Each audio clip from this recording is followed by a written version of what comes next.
रामायण पे एक फिल्म आ रही है, बड़ी फिल्म आ रही है, उसी से शुरू करते हैं। जो राम जी बने हैं, जो भगवान श्री कृष्ण बने हैं, कुछ सिमिलैरिटी देखती हैं जो हमारे ग्रंथों में लिखा है, जो महाभारत या रामायण में लिखा है? नहीं। श्री राम का जो व्यक्तित्व वाल्मीकि जी कहते हैं, वैसे अरुण गोविल जी का व्यक्तित्व नहीं है। प्रभास का था? प्रभास का फिजिक में था। हम जो कहते हैं मर्यादा पुरुषोत्तम, तो मर्यादा पुरुषोत्तम ऐसा कोई वर्ड वाल्मीकि रामायण में यूज नहीं हुआ। ओ, रामानंद सागर जी के रामायण में ऐसी कौन कौन सी चीजें दिखाई गई हैं जो वाल्मीकि रामायण का हिस्सा नहीं है? वाल्मीकि रामायण में ओके। श्री राम और सीता जी का जो विवाह है वो स्वयंवर में नहीं हुआ है। एक सेकंड, स्वयंवर नहीं हुआ था? बड़ी चीज क्या है, वो जो लक्ष्मण रेखा, देयर इज नो लक्ष्मण रेखा इन वाल्मीकि रामायण। क्या हो रहा है? एक बात और बोलूं, हनुमान जी के पास गदा भी नहीं है। हनुमान जी के पास गदा नहीं है? नहीं। और क्या नहीं था? राम सेतु, पत्थर तैरते नहीं है यार ये अभी आप ना पत्थर तभी भी, आज भी नहीं तैरते, पत्थर तब भी नहीं तैरते थे। रावण का नाम रावण इसलिए पड़ा क्योंकि रावयती थी रावण, जो जोर जोर से चिल्ला रहा है, खुद भी रो रहा है और सबको रुला रहा है। तो कब पड़ा रावण का नाम, आपने बताया? जब शिवजी ने उसके हाथ कुचल दिए। उससे पहले क्या बुलाते थे? दशग्रीव। तो रावण एक बहुत बड़ा शिव भक्त था, ये रावण लिखा है कहीं शिव पे? भक्त है, ये वाल्मीकि रामायण में भी आता है। हाँ। पर रावण की शिव भक्ति भी जबरदस्ती वाली है, not the way we understand it. Ego वाली है। ईगो वाली है। जब आपके सामने कोई युद्ध मैदान पे आता है तो वो ब्राह्मण क्षत्रिय वैश्य सब नहीं रहता है, तब आपका वो शत्रु है। और एक शत्रु के साथ आपको जो करना चाहिए, एक अधर्मी के साथ आपको जो करना चाहिए, वो आपको करना चाहिए। यही सनातन धर्म है, यही राजधर्म है। अच्छा, हम में से ज्यादातर लोगों ने रामायण और महाभारत को टीवी सीरियल और फिल्म्स के थ्रू ही देखा है, पर आपको पता है उसमें से कितना फैक्ट्स है और कितना फिक्शन? आज के पॉडकास्ट में इस पे जबरदस्त क्लैरिटी मिलेगी। द रौनक पॉडकास्ट पे आज हमारी गेस्ट हैं अमी गणात्रा। IIM अहमदाबाद से लेकर एक अमेजिंग कॉर्पोरेट करियर के बाद ऑथर बनना और फिर रामायण और महाभारत पे डीप रिसर्च के साथ अमेजिंग बुक्स तक की उनकी जर्नी। आज इस पॉडकास्ट पे बहुत कुछ डिस्कस होगा। ये पॉडकास्ट आप 2 पार्ट्स में देखेंगे, 2 एपिसोड में देखेंगे। पहला है रामायण पे और दूसरे में होगी महाभारत। एपिसोड पूरी देखना, क्योंकि इस एपिसोड के बाद आपके बहुत सारे डाउट्स क्लियर भी हो सकते हैं और हो सकता है बहुत सारे डाउट्स आ भी जाएं। प्लीज वेलकम अमी गणात्रा। जय श्री राम। रामायण पे एक फिल्म आ रही है, बड़ी फिल्म आ रही है, उसी से शुरू करते हैं। उसमें जो जिन लोगों को लिया गया है, आपको लगता है, या इससे पहले भी रामायण पे या महाभारत पे जितनी भी फिल्में बनी हुई हैं, आपको लगता है उसमें जिन्होंने भी पोर्ट्रे किया है, चाहे या मैं सीरियल्स की बात करूं, तो जो राम जी बने हैं, जो भगवान श्री कृष्ण बने हैं, आप कुछ सिमिलैरिटी देखती हैं जो हमारे ग्रंथों में लिखा है, जो महाभारत या रामायण में लिखा है? महाभारत में तो जो हम कृष्ण सोचते हैं, जो हमारे जनरेशन वाले, वो तो नीतीश भारद्वाज जी को ही सोचते हैं। Correct. और मुझे लगता है उनकी जो कास्टिंग है ना, it's one of the best castings. Just because जिस प्रकार से वो उनका स्मर्क है, जो हंसी है, जो पर्सनालिटी जो हमको वैसे दिखती है कृष्ण में, कि वो उत्सव प्रिय है। ऐसे नहीं है कि प्रॉब्लम्स नहीं है, पर वो उत्सव प्रिय है। जब ऑनेस्ट होना है तब ऑनेस्टली फीडबैक भी दे रहे हैं, जब मस्त रहना है तो मस्त भी रह रहे हैं। तो आई थिंक उनकी कास्टिंग जैसे कृष्ण का व्यक्तित्व है वैसी डेफिनेटली है, तो फुल मार्क्स देयर। मुझे लगता है श्री राम के साथ ना क्या हुआ है क्योंकि हम जब श्री राम के विषय में बात करते हैं या जो टेलीविजन सीरीज भी बनती है, तो जनरली मानस पर बनती है। ठीक है। तुलसीदास जी के रामचरितमानस पर बनती है। ठीक है। वाल्मीकि रामायण पर नहीं होती। ओके। और जो हम अरुण गोविल जी का जो पात्र देखते हैं, जो श्री राम का उन्होंने निभाया, उन्होंने तो बहुत अच्छा निभाया, परंतु श्री राम का जो व्यक्तित्व वाल्मीकि जी कहते हैं, वैसे अरुण गोविल जी का व्यक्तित्व नहीं है। बिकॉज प्रभास का था? प्रभास का फिजिक में था। ओके। ठीक है, फिजिक में था, बिकॉज श्री राम का जो फिजिकल डिस्क्रिप्शन आता है, और शुरुआत में ही आ जाता है, एकदम शुरुआत में पहले ही सर्ग में श्री राम का फिजिकल डिस्क्रिप्शन आता है कि एकदम वेल बिल्ड है, चॉकलेटी नहीं है, he is very well build, श्याम इन रंग, ठीक है, लंबे हाथ हैं, गुढ़ा जत्रु, ऐसे जो ऐसे ये मसल्स हैं ना, जो यहाँ के आज के मसल्स मैन बनाते हैं, वो मसल्स हैं, सिंह स्कंध, ऐसे ब्रॉड शोल्डर्ड, एकदम well structured thighs, everything very well in proportion, एकदम सम विभक्त अंग, ऐसे उनका डिस्क्रिप्शन है। और दिखने में अत्यंत सुंदर ललाट है, तो बहुत ही प्रिय दर्शन, ऐसा उनका रूप है। ठीक है। पर रूप एक बात है, दूसरा व्यक्तित्व है। जो व्यक्तित्व हमने रामानंद सागर वाले जो सीरियल में देखा है, वो श्री राम का अच्छा व्यक्तित्व उन्होंने दिखाया, मेरे ख्याल से मानस के अनुसार तो बहुत अच्छा है, परंतु वाल्मीकि जी के जो श्री राम है वो एकदम अलग है, एकदम एक्सप्रेसिव है, एकदम रोमांटिक है और रोमांस का इजहार भी करते हैं. Okay. Literally there are conversations Shri Ram और सीता माँ के बीच जहाँ श्री राम कहते हैं कि तू तो मेरी सबसे प्रिय, मतलब मुझे तुम्हारे बिना स्वर्ग भी नहीं चाहिए, त्वया बिना स्वर्गम अपनी ना भी रोचे, ऐसे वो कहते हैं. फिर जब वो चित्रकूट में हैं तो वो ऐसा सीन है कि वो लोग वहाँ पर जो मंदाकिनी नदी बह रही है वहाँ पर वो लोग स्नान कर रहे हैं, क्रीड़ा कर रहे हैं. बेसिकली नदी के पास है, सुंदर सी प्रकृति है. तो श्री राम कहते हैं यहाँ इतना सुंदर है, मैं इतना प्रफुल्लित हूँ कि यहाँ तुम्हारे साथ समय बिताते अब मुझे अयोध्या भी नहीं जाना है, मैं यहाँ बहुत खुश हूँ. फिर जब वो सीता जी को मिस कर रहे हैं, जब सीता जी का अपहरण हो गया है, तो उनकी जो बातें वो मिस कर रहे हैं, तो वो फूल को देखेंगे और कहेंगे अरे मेरी प्रिय को तो ये फूल इतने पसंद थे, इन फूलों को देख के, इन पत्तों को देख के मुझे उसकी आंखें याद आती है, ये किसी और चीज़ को देख के मुझे उसकी हंसी याद आती है, मुझे स्मरण होता है कि किस प्रकार वो मेरे बाहों पर अपना सिर रख के सो जाती थी. तो और ये वो सब कह रहे हैं, this is not left to imagination. ठीक है. तो जिस प्रकार वो सीता जी को मिस करते हैं, जो उनका सीता जी के प्रति प्रेम है, जो एक्सप्रेशन है, वो सारा ही वाल्मीकि जी ने दिखाया है. साथ ही जब वो गुस्सा होते हैं तब उनका गुस्सा भी दिखाया है. और ये बात तो डिस्क्रिप्शन में जब नारद मुनि जो वर्णन कर रहे हैं श्री राम का, उसमें वो कहते हैं कि ये कैसे है कि वैसे तो जीतक क्रोध है, अपने क्रोध पर उनका पूरा कंट्रोल है, परंतु जब वो गुस्सा होते हैं तब क्या होता है, सारे देवता भी उनसे डर जाते हैं. ऐसा उनका क्रोध है. वो जब शोक में है, जब वो ग्रीफ में है, जब सीता जी का अपहरण हो गया है और वो सीता जी को मिस कर रहे हैं, तब उनका जो शोक है, जो ग्रीफ है, जितनी ग्लानी उन्हें हो रही है, वो भी एकदम डेप्थ में है. तो मतलब हर एक इमोशन श्री राम ने एकदम डेप्थ में अनुभव किया है. बट अगर हम अरुण गोविल जी का कैरेक्टर देखें, so he stayed very calm, composed and like a normal, like he behaved normal or probably the same way in all the situation. और अगर जैसे आप क्रोध की बात करें तो आई थिंक वो रामायण वाले सीरियल में उनको गुस्सा होते हुए सिर्फ समुद्र देव पर दिखाया गया, और वो भी सिर्फ आवाज़ से गुस्सा हो रहे हैं, और जब वो आवाज़ से गुस्सा हो रहे हैं तो वो बैकग्राउंड म्यूजिक उसको थोड़ा और एनहांस कर दे रहा है, अदरवाइज उतना गुस्सा भी नहीं हो रहे हैं. सो ही इज़ वेरी शांत चित्त और मतलब सभ्य तरीके से गुस्सा भी कर रहे हैं. तो आप कह रहे हैं लेकिन ऐसा नहीं था, वो प्रॉपर गुस्सा हो रहे थे. प्रॉपर गुस्सा हो रहा है. समुद्र देव वाली तो एक बात है, दो प्रसंग मैं आपको बताती हूँ जब वो गुस्सा हुए हैं, जो मानस में और टेलीविजन टेलीवाइज्ड प्रोडक्शंस में वो लक्ष्मण जी पे डाल दिया गया है. हाँ, करेक्ट. जैसे परशुराम जी वाला. हाँ. तो परशुराम जी जब आते हैं तो एक तो परशुराम जी कब आते हैं, जब विवाह हो चुका है जी. और ये लोग सीता जी, श्री राम, सारे धनुष तोड़ने के बाद परशुराम. हाँ, धनुष तोड़ने के बाद नहीं आते हैं. धनुष तोड़ने के बाद, विवाह होने के बाद, जब ये पूरा. पर उसमें सीरियल में तो दिखाया कि जैसे धनुष टूटता है परशुराम जी आ जाते हैं. हाँ, क्योंकि सीरियल में तो स्वयंवर भी दिखाया है.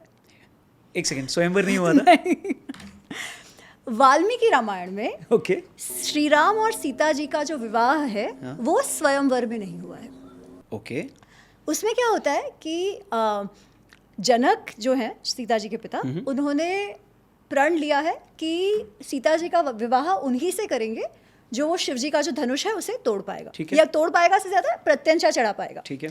अब क्या होता है कि जब सीता जी विवाह लायक होती हैं तब बहुत सारे जो प्रिंस हैं, जो बहुत सारे युवराज हैं, वो प्रयत्न करते हैं उस पर प्रत्यंचा चढ़ाने का, पर कोई नहीं चढ़ा पाता है जी. फिर एक बार क्या होता है कि उन्होंने उस धनुष के लिए यज्ञ रखा हुआ है. ठीक है. उस समय विश्वामित्र जी श्री राम और लक्ष्मण को वहाँ लेकर आते हैं, जब श्री राम को पता भी नहीं है कि मेरा विवाह हो जाएगा. ठीक है. उनको पता भी नहीं है. विश्वामित्र जी जनक से कहते हैं कि अरे तुम्हारा जो धनुष है ना वो इनको दिखाओ. जनक पूछते हैं ये कौन है, तो विश्वामित्र जी कहते हैं कि ये अयोध्या के युवराज हैं. तो एकदम ही कौतूहलवश, द क्षत्रिय क्यूरियोसिटी जो उनकी है, श्री राम देखने लगते हैं धनुष. अच्छा, तब तक ये कहानी बता चुके हैं जनक कि मैंने ये प्रण लिया था कि जो इसको प्रत्यंचा चढ़ाएगा उसी से विवाह करूंगा वगैरह.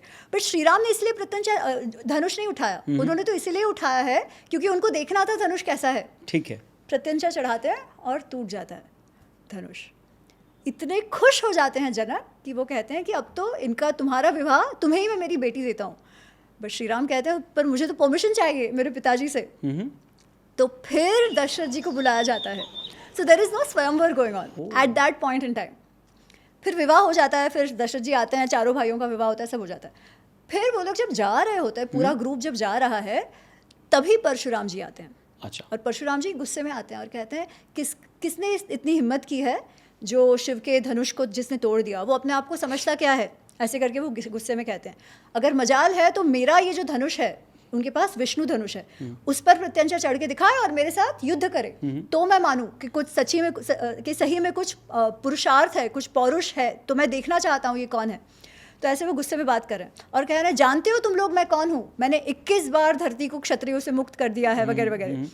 तो श्री राम जी सुनते हैं शांति से, बट बहुत स्टर्नली, और कहते हैं परशुराम जी मैं आपको जानता हूँ, आपने जो पुरुषार्थ किया है वो भी मैं सब जानता हूँ और वो बहुत अच्छा है, परंतु आप मेरे साथ जैसे बात कर रहे हो, आपको लग रहा है कि मुझ में हिम्मत नहीं है. सो हिज टोन इज कि आपको लग रहा है कि मुझ में सामर्थ्य नहीं है, ऐसे आप बात कर रहे हो, अब आप देखना.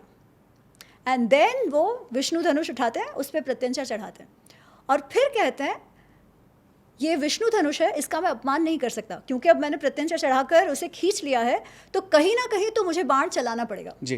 पर मैं आपको मारूंगा नहीं. आप बताओ कहाँ चलाऊं बाण, या तो मैं आपके सारे पुण्य ले लूँगा, या तो आपकी ये जो शक्ति है जिससे आप क्षण भर में कहीं से भी कहीं पहुँच जाते हैं, उसको मैं ले लूँगा, बताइए क्या लूँ. And then of course Parshuram ji से कि मेरी जो क्षण में जहाँ आना जाना है वो तुम मत लो, मेरे पुण्य ले लो. एंड फिर श्री राम वो बाण चलाते हैं जी. So this is Shri Ram getting, well I won't say angry but assertive, कि भाई. बट यहाँ पे वो रोल लक्ष्मण जी को दे दिया. हाँ, वहाँ लक्ष्मण जी को दिया. आपको एक दूसरी बात बताती हूँ जिसमें तो श्री राम क्रोधित हुए हैं और उनका जो भाषण है, आहा. तो जब वाली का वध कर दिया है, ठीक है, और सुग्रीव जो है उसका राज्याभिषेक कर दिया है, अब उस समय वर्षा ऋतु शुरू हो गई है, तो 4 महीने दे टेक अ ब्रेक कि ठीक है इतने समय बाद सुग्रीव राजा भी बना है, तो let him consolidate his power, ये सब, और उसके बाद हम सीता जी को ढूंढने का काम शुरू करेंगे. अब 4 महीने सुग्रीव तो भूल जाता है, क्योंकि वो तो अपने मस्ती में है. इतने वर्षों बाद उसे थोड़ा बहुत ऐशो आराम मिला है, इतने वर्ष तो वो भटक रहा था. हनुमान जी ने याद कराया है कि भाई आपने ये काम करना है, आप भूल जाओ, मतलब आपने वचन दिया था श्री राम को सीता जी को ढूंढने का. तो सुग्रीव ने कह दिया हाँ चलो चलो वानरों को बुला लो, एंड वो वापस भूल जाते हैं. किसी ने श्री राम को जाकर कहा नहीं है कि चलो अब समय आ गया है, हम काम करते हैं. तो श्री राम जी कहते हैं, कुछ समय तो प्रतीक्षा करते हैं और लक्ष्मण से कहते हैं कि अगर सुग्रीव को ये लग रहा है कि वो कृतज्ञ हो सकता है, if he thinks he can be ungrateful, उसे अगर ऐसा लगता है कि मेरे पास कोई मित्र नहीं है, कोई सहायता नहीं है, तो मुझ में शक्ति नहीं, अगर ऐसा वो मानने लगा है, तो उसे पता होना चाहिए ऐसा बिल्कुल भी नहीं है. इंग्लिश में कहो ना कि if he thinks he can take me for granted, तो ऐसा बिल्कुल नहीं है. लक्ष्मण तुम जाओ और सुग्रीव को ये मैसेज दो. मेरा जो मैसेज वो भिजवाते हैं वो ये है, वो कहते हैं न च संकुचिता पंथा ये न वाली हतोगता समय तिष्ठ सुग्रीव माँ वाली पथम अन्वगा. बेसिकली वो कहते हैं जिस मार्ग से वाली गया है ना, वो अभी बंद नहीं हुआ, समय है, सुधर जा. वाली के पथ पे जाने की चेष्टा मत कर. अब किसने भेजा है वाली को उस पथ पे, मृत्यु के पथ पे? श्री राम ने. ये मैसेज श्री राम का है और ये मैसेज लेके लक्ष्मण जाते हैं. सो this is Shri Ram. Okay. हम जो कहते हैं मर्यादा पुरुषोत्तम, तो मर्यादा पुरुषोत्तम ऐसा कोई वर्ड वाल्मीकि रामायण में यूज नहीं हुआ है. ओ, वाल्मीकि रामायण में कहा गया है कि रामो विग्रहवान धर्मः, राम धर्म के मूर्तिमंत प्रतीक है और धर्म के लिए जो भी करना चाहिए, धर्म संस्थापन के लिए जो भी करना चाहिए वो उन्होंने किया है. आपने बाली को मेंशन किया. राम ने जैसे बाली को मारा, उस पे भी अक्सर कहा जाता है कि ऐसे कैसे मार दिया, पीछे से क्यों मार दिया, यू नो, अगर सामने से राम क्यों नहीं लड़ते. हालांकि लोगों को ये पता है कि वाली को एक वर मिला था कि जो लड़ेगा उसकी आदिशक्ति उस पर आ जाएगी. फिर भी भगवान होते हुए भी या भगवान का अवतार होते हुए भी आपने पीछे से क्यों मारा? अच्छा, तो ऐसी कोई बात ही नहीं है कि आधी शक्ति वाली की चली जाएगी. अच्छा, ऐसा भी नहीं है. वाल्मीकि रामायण में ऐसी कोई बात नहीं है कि वाली की ऐसी शक्ति है कि उसके सामने से कोई आएगा तो वो लड़ लेगा. हुआ तो कॉन्सेप्ट ही बताया था ना सीरियल में. नहीं, अच्छा. सीरियल में बताया है पर वाल्मीकि रामायण में ये नहीं है. अच्छा, ठीक है. तो सीरियल में कहाँ से, मानस से बताया? मेरे ख्याल से मानस में भी नहीं है, ये शायद किसी और रीटेलिंग से है. मानस में भी ये बात नहीं है. ओके. आज होता तो ट्रोल हो जाते ना. एक्चुअली पर आजकल भी देखो कितने सारे लोग क्लिकबेट के लिए कुछ भी करते हैं, हाँ, है ना? सही बात है। तो वाली जो आप प्रश्न पूछ रहे हो, ये प्रश्न स्वयं वाली श्री राम से पूछ रहा है। मरने के दौरान। मतलब हाँ, तो उसको पीछे से लगा है, ही इज फेटली इंजर्ड, मतलब पता है कि अब मृत्यु हो ही जाएगी, but he is not dead yet, लहू बह रहा है उसका, ये सब है। तो जब पहले तो वो शॉक में है कि अरे ये पीछे से कहाँ से आया, ऐसे मुझ पर किसने वार किया। उतनी देर में श्री राम लक्ष्मण सब चले जाते हैं एंड वाली को समझ आ जाता है कि इन्होंने मारा है। तो वो कहता है कि भाई मुझे तो मैंने तो जो सुना था कि अयोध्या के जो राम है वो तो बहुत धार्मिक है, बहुत वर्चुअस है, ऐसे हैं वैसे हैं, पर आप तो तपस्वियों के कपड़ों में अधर्मी निकले, क्योंकि आपके साथ तो मेरी कोई शत्रुता थी ही नहीं, तो आपने मुझे क्यों मारा, और वो भी पीछे से मारा, इस तरह छल करके मारा, ये तो अधर्म है, ऐसे वाली बोलता है। श्री राम कहते हैं तुम मुझे धर्म अधर्म सिखाओगे? तुम स्वयं राजधर्म जाने हो कभी?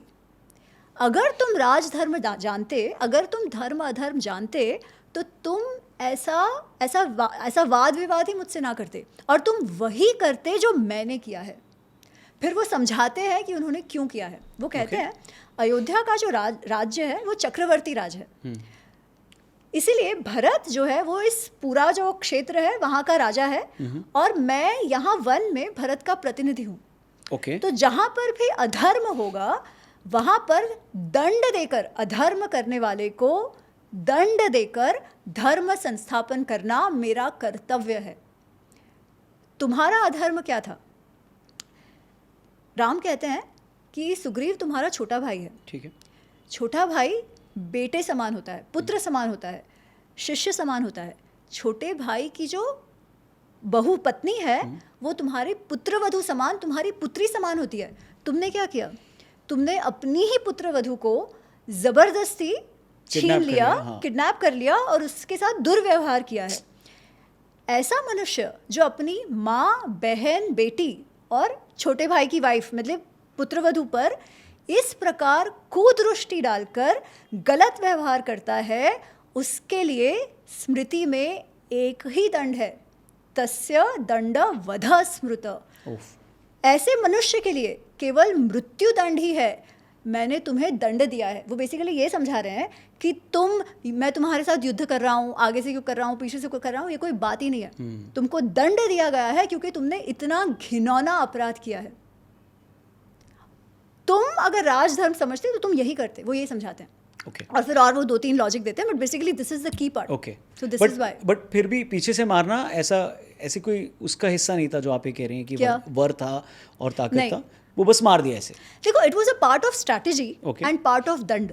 ठीक है, कि अगर कोई अधर्मी है तो उस अधर्मी का विनाश करना आवश्यक है, उसको दंड देना आवश्यक है। आज के कॉन्टेक्स्ट में उसको कैसे लेंगे हम लोग? फॉर एग्जाम्पल, अगर मेरे साथ किसी ने गलत किया है तो ऑब्वियसली मैं तो बदला लूंगा नहीं उससे, मैं कानून के पास जाऊंगा। करेक्ट। और अगर कानून भी मेरी हेल्प नहीं करता है तो क्या मेरे को वो राइट्स हैं कि मैं वो कर पाऊँ? तो राम राजधर्म की बात कर रहे हैं। देखिए, हम सबका ना एक अमुक रोल है सोसाइटी में, अमुक स्कोप ऑफ इन्फ्लुएंस और स्कोप ऑफ कर्तव्य है। ठीक है। अगर प्रत्येक जन अपने हाथ में दंड देने का कार्य ले ले, सही बात है, तो समाज में हिंसा ही फैल जाएगी। ठीक है, राइट। अपने मर्जी अनुसार कोई भी वायलेंस करेगा, ऐसा नहीं हो सकता। पर जो पुलिस में है, जो कानून में है, जो राजा है, उनका तो कर्तव्य बनता ही है कि किसी भी प्रकार जो अधर्मी है, जो अपराध कर रहा है, जो आतंकी है, उसको खत्म करे और करे। उस केस में अगर कोई झंडा लेके आता है ह्यूमन राइट्स का, तो इट मीन्स नथिंग, क्योंकि अगर आप उस आतंकवादी के ह्यूमन राइट्स की बात कर रहे हो तो उनका क्या, जो इनोसेंस है जिसको इस आतंकवादी ने मारा है, पहली बात। दूसरी बात, उसे दंड ना देके, उसमें अहिंसा ये सब लाके आप क्या कर रहे हो, उसके जैसे और आतंकवादियों को आप प्रोत्साहित कर रहे हो। ठीक है। जो आप अगर आतंकवादी की और हिंसा की बात करते हो तो समाज की ओर, अगर आतंकवादियों के लिए अहिंसा की बात करते हो तो समाज पर तो वो हिंसा हो गई ना। ठीक है। और राजा का कर्तव्य है समाज का ध्यान रखना, समाज में दंड, ये अपराध ना हो उसका ध्यान रखना। इसलिए कैसा भी अपराधी हो उसको खत्म करना एक राजा का कर्तव्य है। हम सब नहीं कर सकते। हमारे लिए जो कर्तव्य है वो ये है कि भाई आप जाके कंप्लेन करो and fight it till your last. ठीक है। सो हर एक का अपना अपना कर्तव्य है. अगर कोई ये ले कि गीता में कृष्ण कह रहे हैं कि अच्छा तुम अपने कुटुंब का मत देखो, क्षत्रिय धर्म का रक्षण करो, पर वो कोई भी नहीं कर सकता है. जैसे आपको एक बहुत सिंपल एग्जांपल देती हूँ. अगर कोई कंपनी है, कोई $multi-million से अंबानी अदानी की कंपनी है, ठीक है, तो हम सबके लाइफ में कभी कभी ऐसी सिचुएशन आती है कि we have to choose between our personal life and professional life. Suppose कोई बहुत बड़ा प्रोजेक्ट साइन करना है, बहुत बड़ी मीटिंग है, और घर पे बेटा बेटी कोई भी है वो अत्यंत बीमार है, हॉस्पिटल ले जाने वाली हालत है, तो क्या एक्सपेक्टेशन फ्रॉम से Ambani versus somebody who is a clerk in his company be the same? Clerk का क्या है, वो तो छुट्टी लेके चला जाएगा. सही बात है. उसके सर पे तो कंपनी को आगे लेके जाने का नहीं है, है ना, और उसके पास तो ऑप्शन भी नहीं है, परिवार का ध्यान कौन रखेगा. पर अगर कोई अंबानी है तो अंबानी के बच्चों का ध्यान रखने के लिए तो बहुत सारे हैं, people can manage, right. Ambani पर उसके पूरे कंपनी के लाखों लोगों का रोजी रोटी डिपेंड करता है, तो he has to still go out and do the meeting, right. So how do you act, what is your कर्तव्य, वो आपका क्या रोल है सोसाइटी में, और आपका स्कोप ऑफ इन्फ्लुएंस क्या है, दोनों पे निर्भर करता है. दोनों पे डिपेंड करता है. आप IIM अहमदाबाद से हैं. IIM अहमदाबाद में सदगुरु का एक सेशन था, एक यूथ एंड ट्रूथ करके एक टॉक हुआ था, जहाँ पे IIM अहमदाबाद के 3 स्टूडेंट्स थे, वो सदगुरु से क्वेश्चन पूछ रहे थे. सो रामायण का जिक्र हुआ. वहाँ पर एक स्टूडेंट ने कहा कि Rama was an insecure man. Okay. तो सदगुरु ने पूछा क्यों, तो उसका 2 रीज़न था. उसने कहा कि श्री राम को समाज को प्रूव करना था कि सीता गलत नहीं है, जबकि श्री राम को खुद पता था कि सीता माँ गलत नहीं है. तो समाज के लिए उन्होंने पहले तो अग्नि परीक्षा करा दी, दूसरा फिर उन्हें छोड़ भी दिया किसी एक धोबी के बोलने से. उन्होंने ये वर्ड यूज़ किया था, इसीलिए मैं ये वर्ड यूज़ कर रहा हूँ. और एक और बोला कि प्रभु श्री राम लंका तक जाते हैं और रावण का वध इसलिए करते हैं क्योंकि उनका ईगो इतना बड़ा है. उसमें उसने उनका प्रेम नहीं देखा, माता सीता के लिए वो लॉन्गिंग नहीं देखी. उसने कहा कि क्योंकि प्रभु श्री राम को ये प्रूव करना था कि भाई मैं क्षत्रिय हूँ और ऐसे कैसे कोई कर सकता है, इसलिए मैं उसको रॉन्ग प्रूव करूँगा और इसलिए मैं उसे दंड दूंगा, रावण का वध करूँगा. तो ये 2 सब्जेक्ट उसने वहाँ पर बोला. तो उसका आंसर तो खैर सदगुरु ने एक तरीके से दिया, वो लोग देख सकते हैं जाकर. मेरा आपसे पूछना है कि अग्नि परीक्षा पे आते हैं, और अग्नि परीक्षा आई थिंक उत्तरकांड का एक हिस्सा नहीं, अग्नि परीक्षा तो युद्धकांड का है, लेकिन उसके बाद जब सॉरी वो जो सीता जी का जो परित्याग किया है, हाँ, वो उत्तरकांड में है. तो इस पे एक तो डिबेट है. तो Ram was an insecure man, एक उसको आंसर आप दीजिए, आपका ही IIM अहमदाबाद का ही बंदा है वो. एंड सेकेंड कि उत्तरकांड को लेकर भी लोग 2 वर्जन है. कुछ लोग कहते हैं कि कभी हुआ ही नहीं जी, कुछ कहते हैं कि हुआ है. तो आप आंसर करिए जो भी आपको पहले लगे. तो पहली बात तो इनसिक्योरिटी मनुष्य को कब होती है, जब उसे ऐसे लगता है कि भाई मेरा कुछ चला जाएगा, I have something which will go away which I want to badly protect. ठीक है, that is why they become insecure and they do things which they should not do.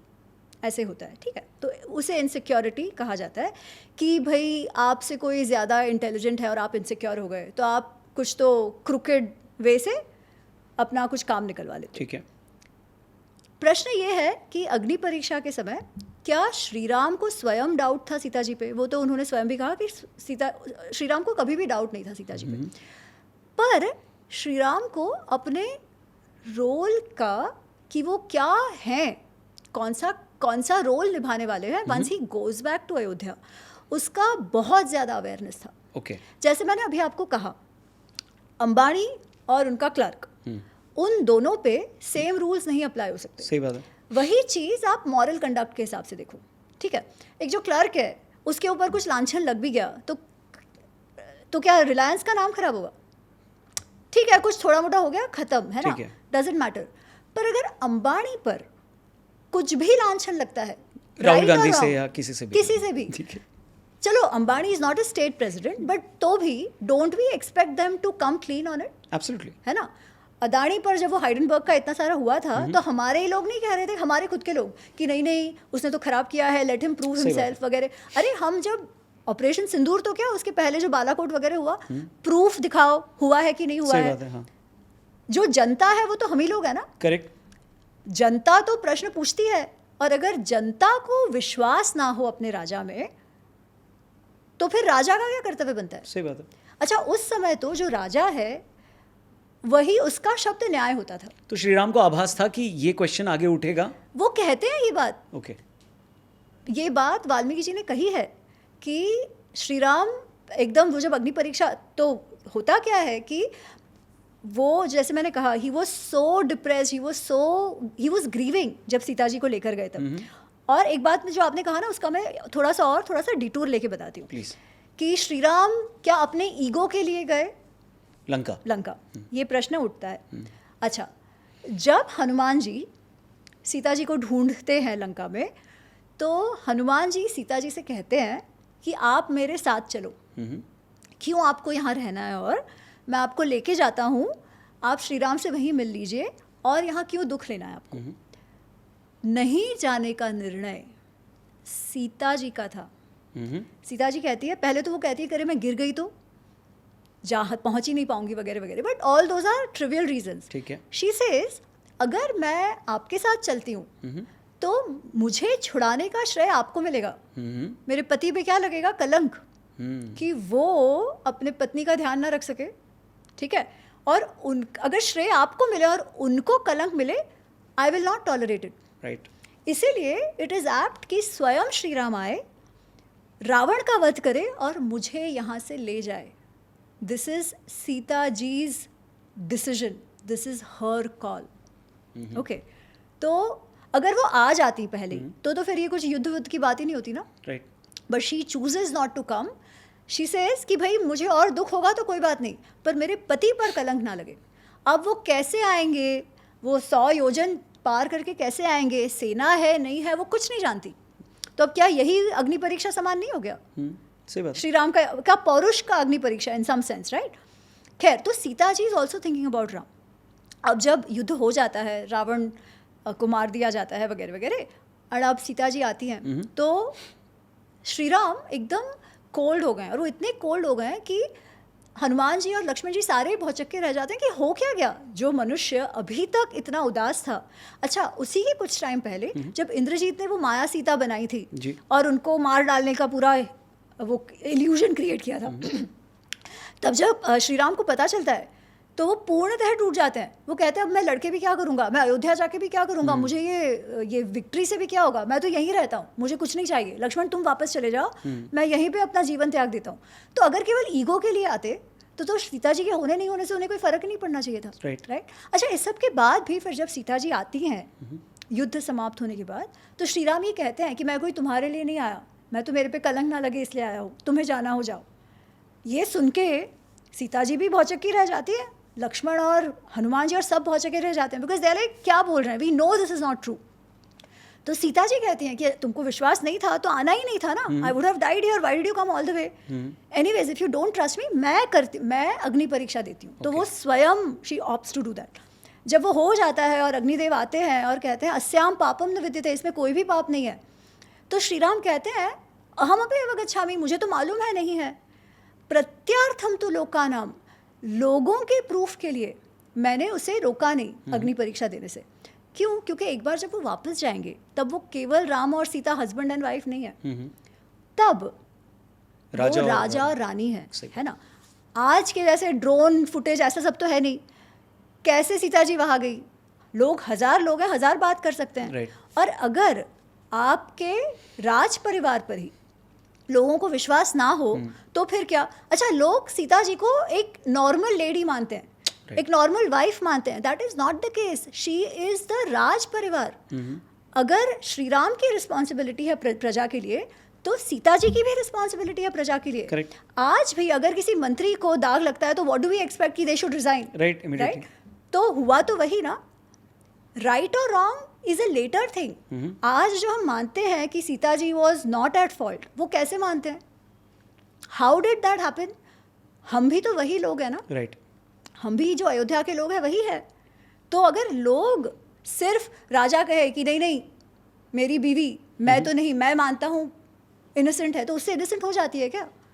हो जाती भी होंगी, तो how do you convince the people? So for him it was to choose between the dignity of the position and his personal life. And the dignity of the position was also applicable on Sita ji, not just him, right? तो उनको normal लोगों जैसे तो हम देख ही नहीं सकते. तो पहली बात तो वो तो बात की बात है. जो अग्नि परीक्षा वाली तो जैसे मैंने कहा, श्री राम को कभी डाउट ही नहीं था.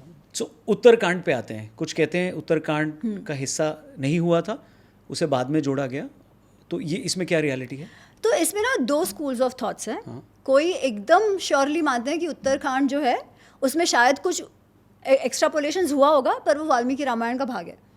कुछ बिकॉज ऑफ लैंग्वेज वगैरह वगैरह मानते हैं कि वो डेफिनेटली वाल्मीकि रामायण का भाग नहीं है.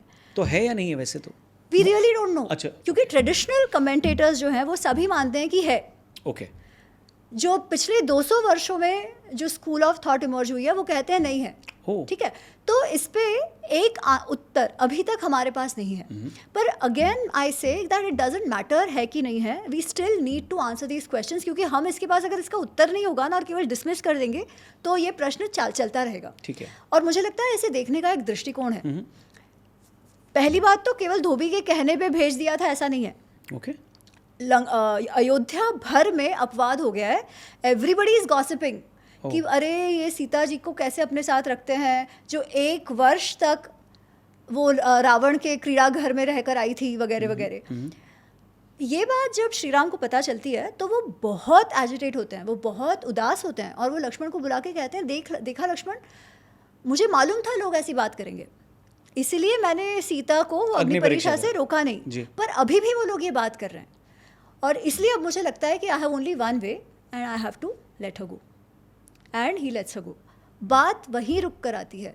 अगर you lose the confidence of your people, Sita ji has lost the confidence of her people. Simple सी बात है. तो आप क्या करोगे?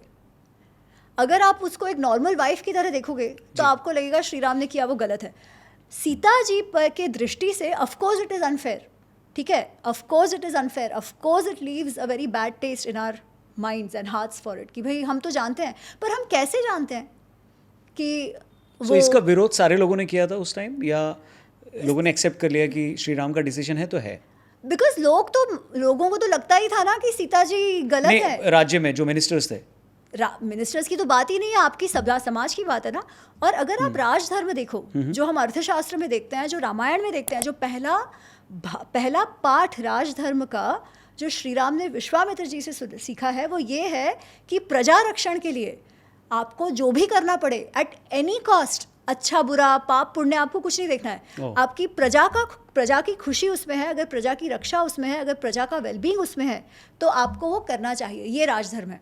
जो अर्थशास्त्र में कौटिल्य कहते हैं प्रजा सुखे सुखम राज्ञम, प्रजा के सुख में आपका सुख है. अगर प्रजा ही सुखी नहीं है, प्रजा ही आपकी बीवी पर विश्वास नहीं करती है, तो आपको उसे भी जाने देना है. सिंपल सी बात है.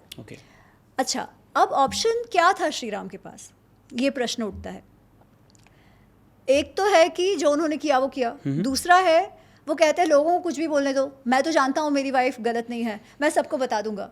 अगर सबको बताने से हो जाता तो वैसे ही प्रजा मान जाती. सही बात है. उसके बाद भी ये चल रहा है. सही बात है. Again Sita ji was pregnant, बच्चे हो जाते, और अगर बच्चों के फादरहुड पर प्रश्न उठाया जाता तो लोग कहते अरे हम तो नहीं मानते, तो आप क्या करते? बिकॉज लोग तो मानेंगे ही. मतलब वो जो मान रहा है, जो गॉसिप चल रही है, उसका उत्तर तो उनको नहीं मिला है ना. परित्याग के बाद भी लोग मानते थे. परित्याग के बाद कब मानना बंद हुआ? जब लवकुश वापस आते हैं और वो पूरा रामायण सुनाते हैं, तब भी क्या होता है, श्री राम वापस सीता जी को कहते हैं मैं तो जानता ही हूँ कि तुम्हारे में कोई भी दोष नहीं है वगैरह वगैरह. अब तो लोगों को भी वैसे तो पता चल गया, अब एक बार बस तुम कह दो और तुम वापस मेरे पास आ जाओ. ठीक है. मतलब लोग तो उस समय तक मान रहे थे जब तक सीता जी ने कहा भाई बस अब हो गया. ठीक है. मैंने पत्नी होने का धर्म निभाया, रानी होने का धर्म निभाया, माँ होने का धर्म निभाया, अब बच्चे बड़े हो गए, अब और नहीं. I can't keep giving because she again knew and again. People will again raise questions. She had it enough. Why will she go back to the people who have questioned her character again and again? Sorry to interrupt. ये सिर्फ अयोध्या वाले belt में था ये, या पूरे और हमें मालूम नहीं. और मालूम नहीं. हमको तो उतना ही मालूम है जो अयोध्या का है. अयोध्या राज्य में ये बात चल रही है. क्योंकि राम की यात्रा तो पर वो राजा कहाँ थे? अच्छा, तो गॉसिप वहीं हो रही थी, पॉलिटिक्स वहीं हो रही. और वैसे देखा जाए उस समय तो आज जैसा भारत नहीं था ना, सारे बड़े बड़े राज्य थे जी। और चक्रवर्ती जो थे वो तो अयोध्या ही था। अयोध्या ही था। अब ये देखो, जब गॉसिप उठती है, ठीक है, तब भले ही अयोध्या में उठे, उसे एक्सप्लॉइट करने वाले तो हजार होते हैं ना, हजार होते हैं। तो बेसिकली आपको वीक करते हैं। अच्छा वो जाने दो, आज के दिन पे अगर हमारे कोई मंत्री हो, हमारे प्रधानमंत्री प्रेसिडेंट हो, जी। उनके फैमिली मेंबर्स पे अगर ऐसा कुछ लांछन लगता है तो आज तो लोगों का कैरेक्टर ही जाने दो, people will not do anything, right? But generally what is our expectation? हम क्या चाहते हैं? क्या हम नहीं चाहते कि अगर उसका बेटा करप्शन कर रहा है तो उसको निकाल दो? करेक्ट। तो वहां पर भी तो वही हुआ ना। सेम।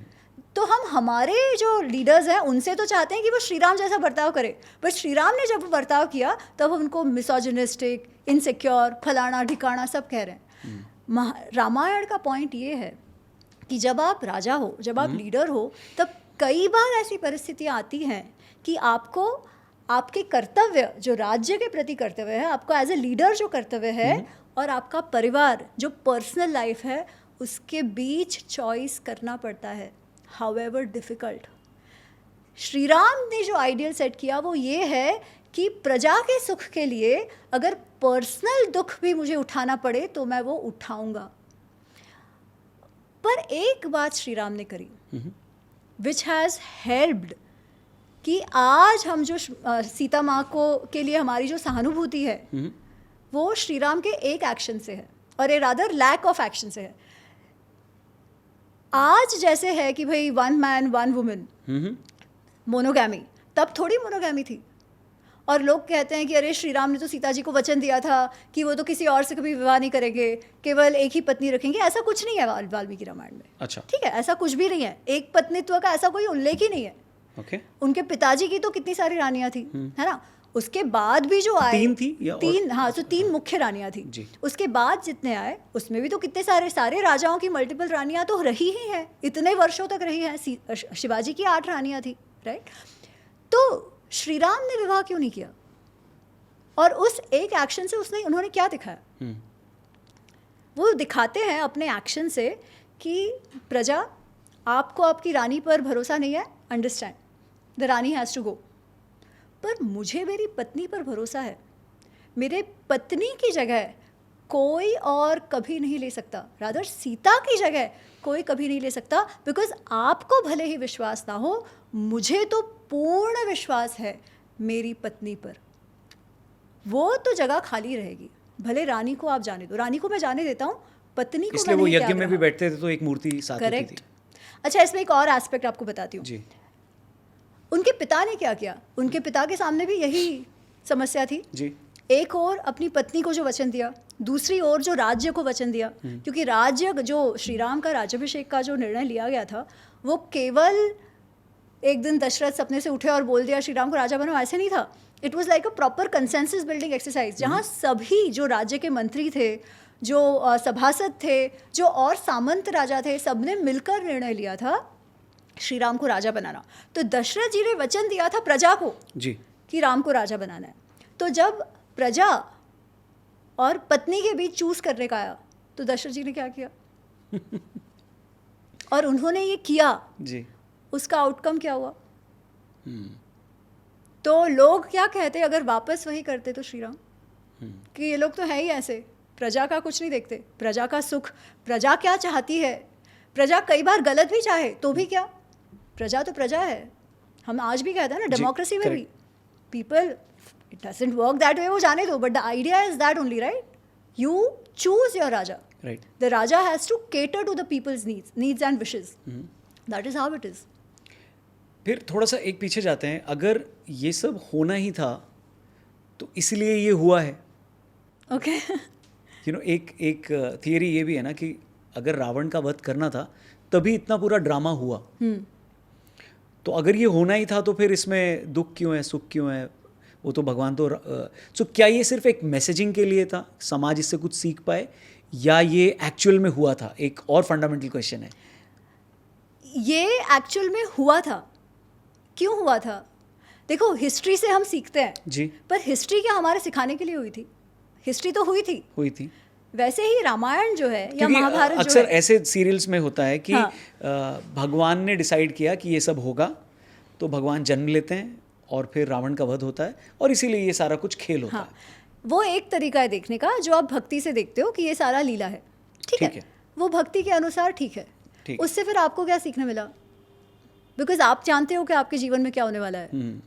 करेक्ट। आपके जीवन की क्या लीला लिखी गई है आप जानते हो? नहीं। जब हम जी रहे हैं तब हमें तो ये सारे धर्म संकटों से निपटना है, सही बात है। उन धर्म संकटों में, उन कन्फ्यूजन्स में रहना है और फिर भी कोई ना कोई निर्णय लेना है और उसका जो भी फल आएगा उसे भुगतना भी है, राइट? तो हम सीखेंगे क्या अगर इतिहास से? अगर हम मान लें कि सब पहले से डिसाइडेड था और ऐसे ही होना था, फिर तो केवल श्रद्धा है, इट्स एन एंटरटेनमेंट एंड भक्ति कथा, नथिंग एल्स।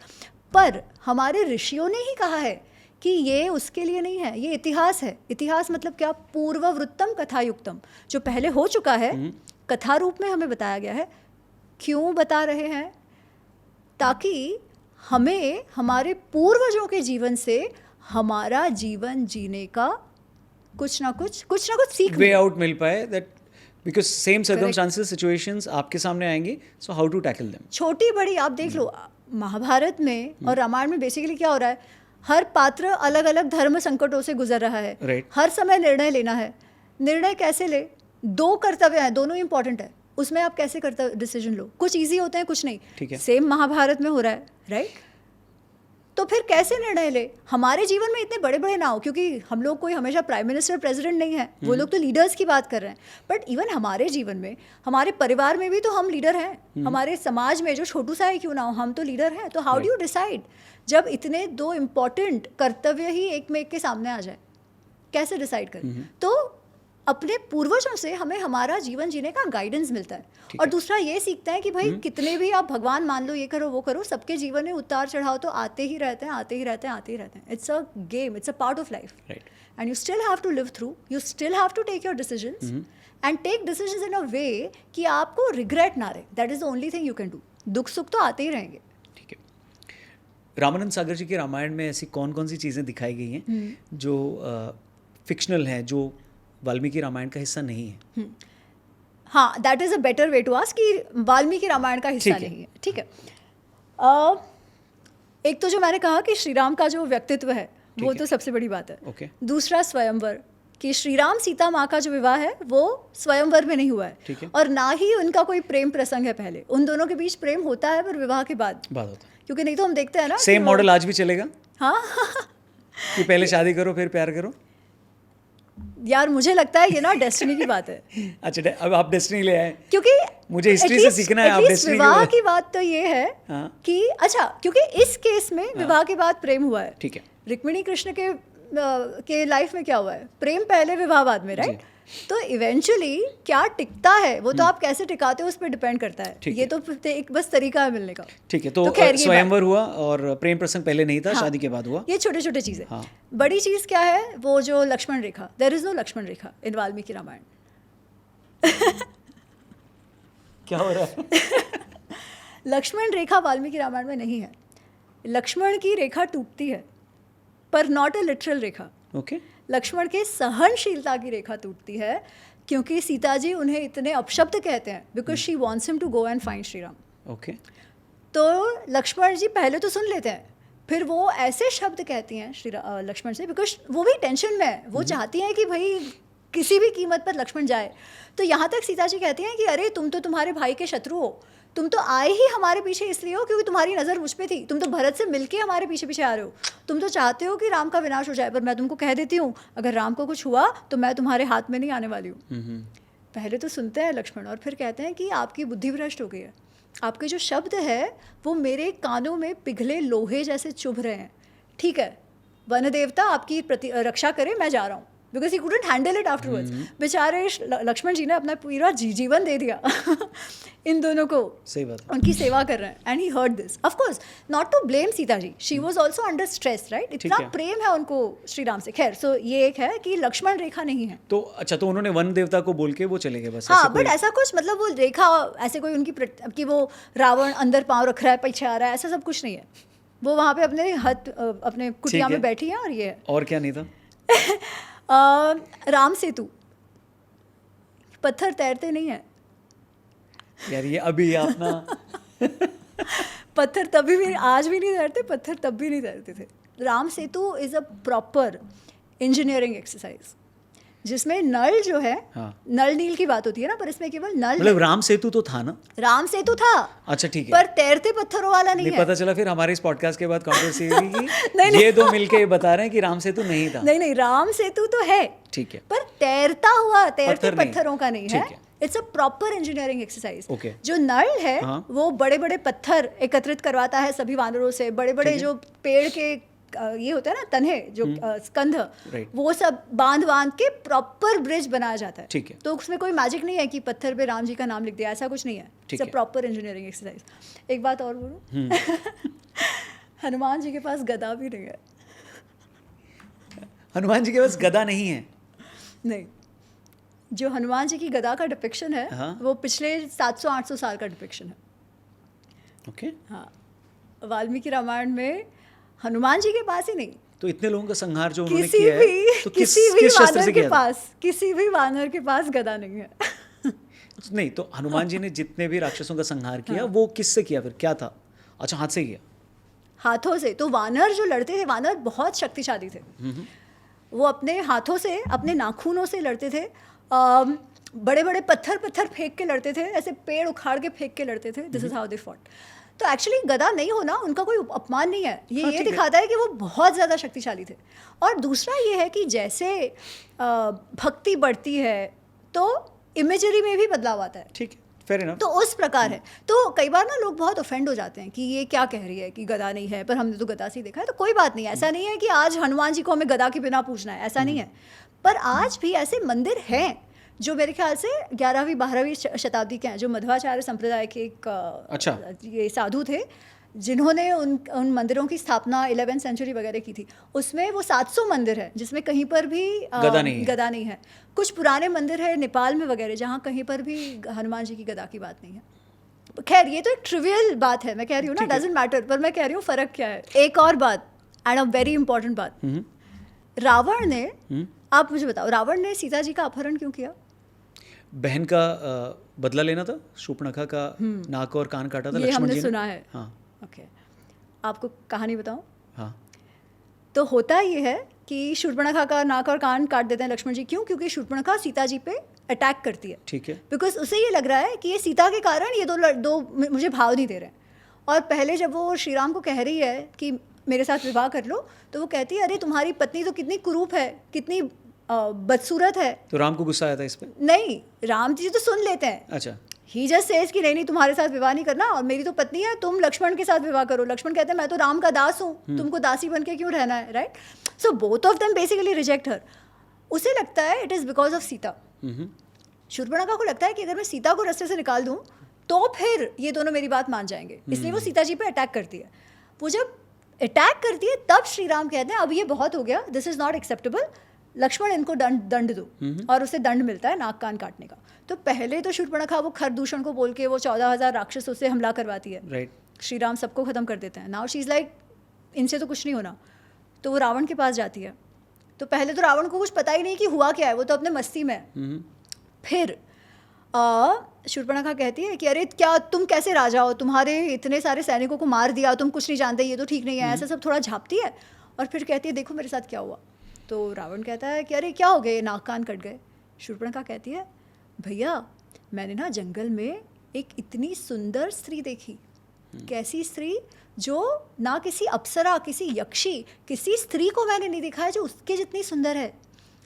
वो तो ऐसी है कि वो अगर किसी का आलिंगन कर ले ना तो वो तो इंद्र समान खुशनसीब हो जाए। उसको मैं तुम्हारे लिए लाने आ रही थी। वो तुम्हारे पत्नी बनने लायक है क्योंकि तुम्हारे पास वो सारे मणि हैं, तो मैं उसे तुम्हारे लिए लाने जा रही थी। तब वो लक्ष्मण और राम ने मेरे साथ ये कर दिया। अगर तुम चाहते हो ऐसी पत्नी तुम्हें मिले तो जाओ, जाकर लेकर आओ। और इसके तो अंग अंग जल उठते हैं और उसे लगता है मुझे चाहिए सीता। अब क्यों कहती है शूर्पणखा ऐसा? अगर केवल बदले की बात होती तो ये झूठ बोलने की क्या ज़रूरत थी? राइट। वो झूठ इसलिए बोलती है क्योंकि वो जानती है कि उसके कहने से रावण उठ के नहीं जाने वाला है। रावण का ऐसा कौन सा वीक पॉइंट है, उसकी कौन सी नस दबाई जाए काम। जिससे वो काम करे, तो वो काम, ही इज़ एक्सट्रीमली लस्टफुल। और जो लोगों को लगता है ना कि अरे उसने और कुछ काम नहीं किया, खराब काम नहीं किया, सिर्फ एक ही खराब काम किया, सीता जी को किडनैप किया। नहीं, Sita ji was the last अपराध। उसके पहले कितनी सारी स्त्रियों के साथ दुर्व्यवहार किया है रावण ने। और जो लोग कहते हैं ना कि अरे हाथ भी नहीं लगाया, और आजकल तो वो बहुत सारे लड़कियों को लगता है he was the first feminist, no means no, ऐसे बात करते हैं कि देखो सीता जी ने ना कहा तो उसने हाथ भी नहीं लगाया। सीता जी को हाथ नहीं लगाने का कारण कोई उसकी फेमिनिज्म या गुडनेस नहीं थी, उसे डर था, क्योंकि सीता जी के पहले पुंजिकस्थला नामक एक और स्त्री के साथ उसने दुर्व्यवहार किया था, तो उसने जाके ब्रह्मा जी को कंप्लेन कर दी थी। जो वरदान था रावण का वो भी ब्रह्मा जी से था। तो ये जब ब्रह्मा जी ने कहा कि भाई अगर वापस ये किसी स्त्री पर जबरदस्ती करेगा तो इसका सर फट जाएगा, वो श्राप या वो दंड का डर उसमें था। ओके। बट पुंजिकस्थला के पहले भी कितनी लेडीज के साथ उसने दुर्व्यवहार किया है। अपने सौतेले भाई की बहू को भी उसने नहीं छोड़ा। कुबेर का बेटा नल कुबेर की वाइफ रंभा, जो उसके स्टेप सन की बहू है, पत्नी है, उसको भी उसने नहीं छोड़ा। तो रावण में कुछ अच्छा ही नहीं है। Ravana is a dark character. जो आज लोग कहते हैं ना अरे रे वो तो इतना बड़ा भक्त फलाना ठिकाना, वाल्मीकि रामायण के अनुसार he is a dark character.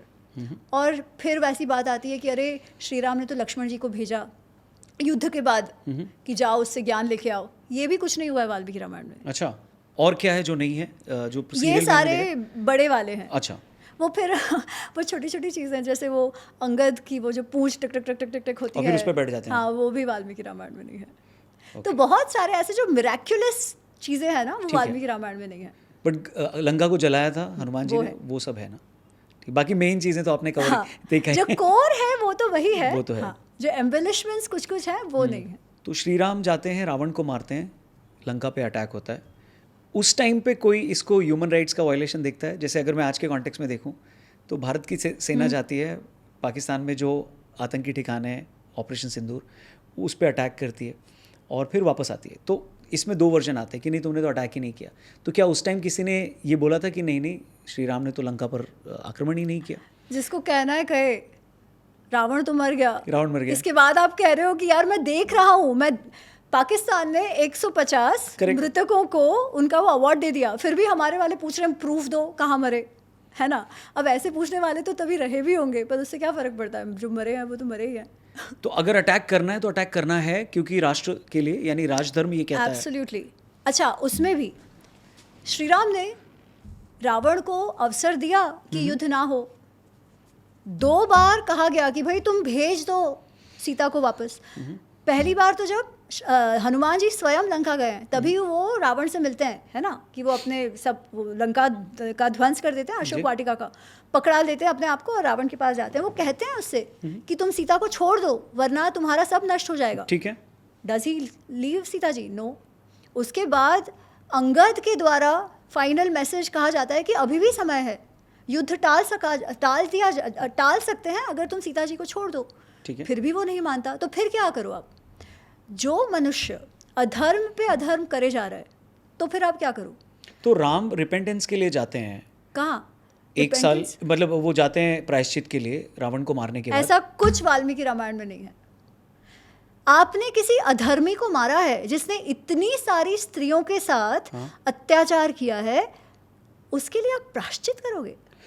क्योंकि ऐसा एक वर्णन आता है कि वो जाते हैं और फिर हरिद्वार में जो हर की पैड़ी है, हाँ। वो वही है जहाँ पर पहली बार उन्होंने पैर रखे थे। वाल्मीकि रामायण में ऐसा नहीं है। ठीक है। ठीक है, क्योंकि वाल्मीकि रामायण में रावण का कोई कैरेक्टर ही नहीं है प्रायश्चित करने जैसा। और स्त्रियों के साथ डिग्निफाइड बिहेवियर करने के लिए तो वाली के समय से हम जानते हैं। वाली का वध उन्होंने इसलिए किया है क्योंकि उसने स्त्री के साथ दुर्व्यवहार किया, राइट? वही तो रावण ने किया है, तो फिर वाली के इस पे भी प्रायश्चित करो। या हम ये कह रहे हैं क्योंकि रावण ब्राह्मण था इसलिए प्रायश्चित करो, तो फिर पांडवों ने भी करना चाहिए था द्रोणाचार्य को मारकर। हुआ क्या ऐसा? नहीं, क्योंकि जब आपके सामने कोई युद्ध मैदान पे आता है तो वो ब्राह्मण क्षत्रिय वैश्य सब नहीं रहता है, तब आपका वो शत्रु है। और एक शत्रु के साथ आपको जो करना चाहिए, एक अधर्मी के साथ आपको जो करना चाहिए वो आपको करना चाहिए। यही सनातन धर्म है, यही राजधर्म है। ये बात हमें इतिहास से सीखने मिलती है। तो अभी के कॉन्टेक्स्ट में अगर देखें, इंडिया पाकिस्तान के बीच में जो इस वक्त सिचुएशन है, रामायण से या महाभारत से क्या सीख लेकर हमारा जो एक्शन है वो सही जा रहा है आपके हिसाब से? अब जो जा रहा है वो सही जा रहा है, क्योंकि अगर हमने पाकिस्तान को प्रोवोक किया है क्या किसी भी बात पे? नहीं। हम तो इतने वर्षों से अपना पानी भी उनको दे रहे हैं। जी। जब 2008 हुआ, जब वो 26/11 हुआ, इतने सारा तबाही उन्होंने हमारे यहाँ मचाई, फिर भी हमने कुछ नहीं किया। तो इस प्रकार अगर आप एक अधर्मी को, एक आतंकी को जब आप पनिशमेंट नहीं देते हो तो आप आतंकवादियों को और एनकरेज करते हो। जब उनको आप एनकरेज करते हो तो आप आपकी प्रजा के साथ अन्याय करते हो, क्योंकि आप उनको वापस से एक्सपोज कर देते हो आतंकवादी हमलों के लिए। अब जिनकी वैसी मानसिकता, जो अधर्मी है, उनको आप पूरी तरह वो अधर्म विचार को तो ख़त्म नहीं कर सकते, बट ज़्यादा से ज़्यादा डेटरेंस तो क्रिएट कर सकते हो। उनको ये तो पता होना चाहिए कि वो जो भी करेंगे it will have a repercussion, it will come at a cost. आपका कोई भी आतंकी हमला विदाउट पनिशमेंट तो नहीं जाएगा, और हर बार उसका जो रेपरकशन, उसका जो कॉस्ट आपको भरना है वो बढ़ते ही जाएगा। दैट इज डेटरेंस, और वो करना ही एक सरकार का, एक राज्य का कर्तव्य होता है। तो जो हमने किया वो एकदम सही था, जो पहले करते थे वो गलत था। सो वंस अगेन, रावण के बारे में थोड़ा सा आप बताइएगा कि वाल्मीकि रामायण में रावण को कैसे दिखाया गया है, क्योंकि आज के टाइम में इंस्टाग्राम पे बहुत सारी रील्स भी आती हैं जहाँ पे रावण को सडनली बहुत लिबरल दिखाया गया है, या बहुत ही फेमिनिस्ट दिखाया गया है, और श्री राम के लिए आप क्वेश्चन करते हो कि पत्नी छोड़ दी है उन्होंने, और वगैरह वगैरह। सो क्योंकि हुआ एक्चुअली ओवर टाइम क्या हुआ है ना, कि हमारी एक टेंडेंसी हो गई है कि हीरोज जो है उनको डिमोनाइज करो, और जो नेगेटिव कैरेक्टर्स है, जो विलेंस है, उनको ग्लोरीफाई करो। ठीक है, क्योंकि सब कुछ अच्छा अच्छा ही होना चाहिए, है ना। तो रावण जो है, रावण के अत्याचार से विश्व को मुक्त करने के लिए श्री राम आए थे, जो वाल्मीकि रामायण कह रहे हैं। आज क्या हो गया है कि रावण को मुक्ति देने के लिए श्री राम आए थे, ऐसी बात हो गई है। क्योंकि वो तो इतना बड़ा डिवोटी था, लाइफ में कोई खराब नहीं काम किया था, केवल सीता जी का अपहरण किया, वो भी अपनी बहन के लिए। पर जैसे मैंने आपको बताया, वाल्मीकि रामायण में तो बहन के लिए नहीं करता है, वो अपनी काम तृप्ति के लिए करता है। वो इतना काम लोलुप है, वो इतना लस्टफुल है कि कोई लड़की दिखी कि और वो अच्छी हो तो उसे चाहिए होती है, और कितनों के साथ उसने दुर्व्यवहार किया। सीता जी पहली नहीं है। इसीलिए वाल्मीकि रामायण के इन तथ्यों को समाज में लाने की आवश्यकता है, क्योंकि श्री राम जो अपने प्रजा के लिए अपने परिवार तक का त्याग कर रहे हैं और दुखी रह रहे हैं, इसलिए नहीं क्योंकि प्रेम नहीं है उन्हें, इसलिए नहीं क्योंकि उनकी सीता जी पर उनके मन में कोई संदेह है, पर इसलिए ताकि एक तो प्रजा जो है वो उन पर विश्वास बनाए रखे और प्रजा सुखी रहे, और दूसरा प्रजा को इवेंचुअली सीता जी पर भी विश्वास हो जाए, वो उन पर प्रश्न चिन्ह ना करते रहे। ऐसे Shri Ram who takes the difficult way out, उनको हम मिसोजिनिस्ट कह रहे हैं। और दूसरी ओर जो रावण है, जो काम लोलूप है, जिसने इतनी स्त्रियों के साथ बलात्कार किया हुआ है, उसको हम हीरो बना रहे हैं। और आज की हमारी लड़कियां क्या कह रही हैं कि ओ पति हो तो रावण जैसा। आप सोचो, मतलब ये क्या हो गया है? तो आप क्या सीख रहे हो? रामायण से जो धर्म अधर्म की बात सीखने की जो बात है, ये तो पूरा ट्विस्ट ही हो गया। माता सरस्वती बैठ जाएंगी जी पे तो पति रावण जैसा मिल जाएगा।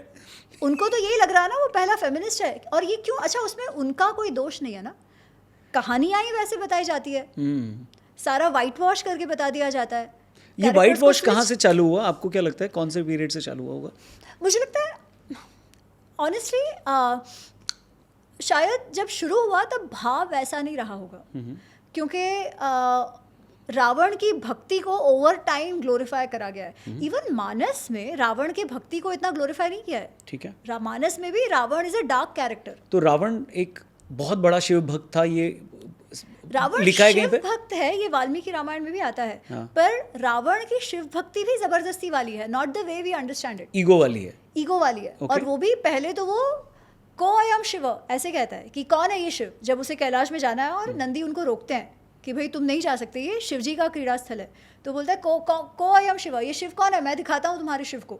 और वो वहाँ कैलाश उठाने का प्रयत्न करता है। तब वो कथा आती है कि उसका शिवजी अपना अंगूठा दबा देते हैं, लाइक पैरों का अंगूठा, और हाथ कुचल जाते हैं रावण के। तब वो फिर जोर जोर से चिल्लाने लगता है. इनफैक्ट रावण का नाम रावण ही तब से पड़ा. रावण का नाम रावण इसलिए पड़ा क्योंकि रावयती थी रावण, जो जोर जोर से चिल्ला रहा है और सबको रुला रहा है, खुद भी रो रहा है और सबको रुला रहा है. दैट इज रावयती थी रावण. तो कब पड़ा रावण का नाम आपने बताया? जब शिवजी ने उसके हाथ कुचल दिए. उससे पहले क्या बुलाते थे? दशग्रीव. रावण का नाम दशग्रीव होता था. रावण उसे इस एपिसोड के बाद मिलता है नाम. ओके.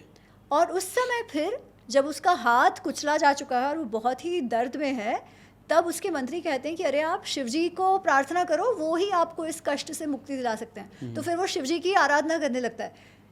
उस प्रकार वो शिव भक्त बना है. अच्छा, अब उसकी जो ऑब्सेशन वाली शिव भक्ति है ना, उसके बारे में तो फिर वाल्मीकि रामायण में कुछ नहीं लिखा गया, वो फिर शिव पुराण से आता है. बट फिर वो शिव पुराण में भी उसकी भक्ति कैसी है? भक्ति मतलब क्या? भक्ति का अर्थ होता है समर्पण, सरेंडर, सरेंडर टू योर इष्ट. क्या जिद रावण नहीं में- होती. रावण तो ऑब्सेस्ड है. मैं चाहता हूं तो आप मेरे साथ रहोगे, मैं चाहता हूं तो, अरे तुम चाहते हो मतलब? तो उसकी जो भक्ति है वो भी कोई सात्विक भक्ति नहीं है, वो तामसिक भक्ति है. उसमें ग्लोरिफिकेशन करने का कोई, there is no reason to glorified. कोई कारण ही नहीं है उसे ग्लोरीफाई करने का, और इसीलिए वाल्मीकि जी ने तो इसे बिल्कुल भी ग्लोरीफाई नहीं किया.